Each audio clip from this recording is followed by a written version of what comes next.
गुर्दे की पथरी ये एक ऐसा मसला है जो बहुत शदीद तकलीफ देता है, लेकिन सोचें क्या इसका हल हमारे सदियों पुराने रिवायती इल्म में मौजूद हो सकता है? तो आइए आज एक बहुत पुराने नुस्खे को देखते हैं और समझते हैं कि इसमें क्या खास बात है। ये सवाल सिर्फ पूछने के लिए नहीं है, ये इन लातादाद लोगों के लिए एक बहुत हकीकी परेशानी है जो गुर्दे या मसाने की पथरी की तकलीफ झेलते हैं। आज जिस माखज़ पर हम बात कर रहे हैं वो इसी तकलीफ को समझने और इसका एक हल बताने के बारे में है। अच्छा, तो ये जो रिवायती इलाज है ये आखिर किस चीज़ के लिए है? हमारे माखज़ के मुताबिक ये दो बुनियादी मसलों का हल बताता है। चले देखते हैं कि वो क्या है। सबसे पहला मसला है उसरुल बोल।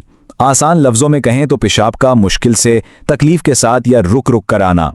अब ये कोई मामूली बात नहीं, ये एक ऐसी हालत है जो रोज़मर्रा की ज़िंदगी को बहुत बुरी तरह मुतासिर कर सकती है।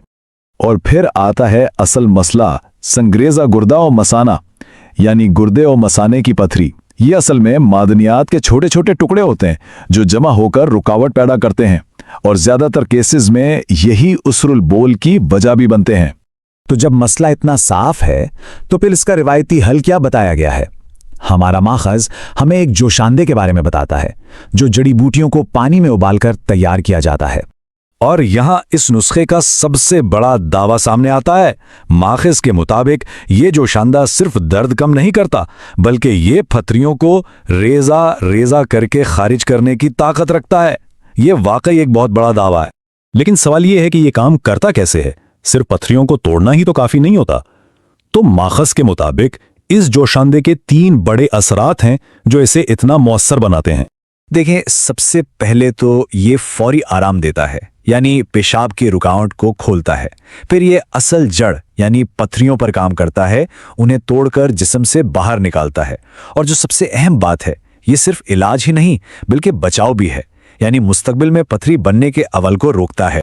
तो ये तो हो गई थ्योरी की बात। अब जरा अमली तौर पर देखते हैं आखिर ये जोशांदा बनता कैसे है। चलें इसके अज्जा और बनाने के तरीके पर एक नजर डालते हैं। आप देखेंगे कि नुस्खा हैरान कुन हद तक सादा है।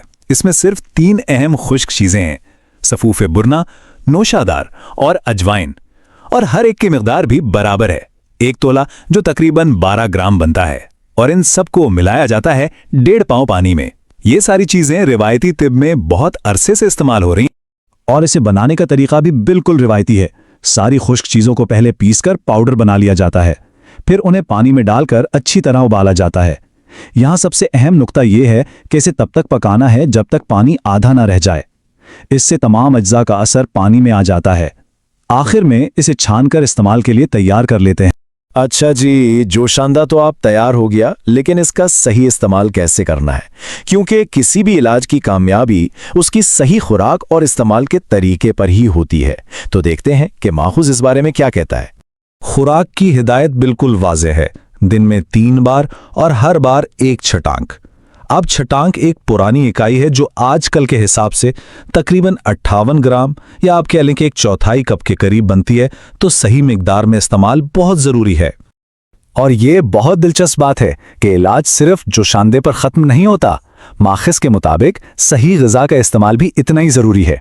यहाँ कुछ ख़ास किस्म की ग़िज़ाओं का जिक्र है जिन्हें रिवायती तिब में गुद्दी उज़लाती और गुद्दी आसाबी ग़िज़ाएं कहा जाता है।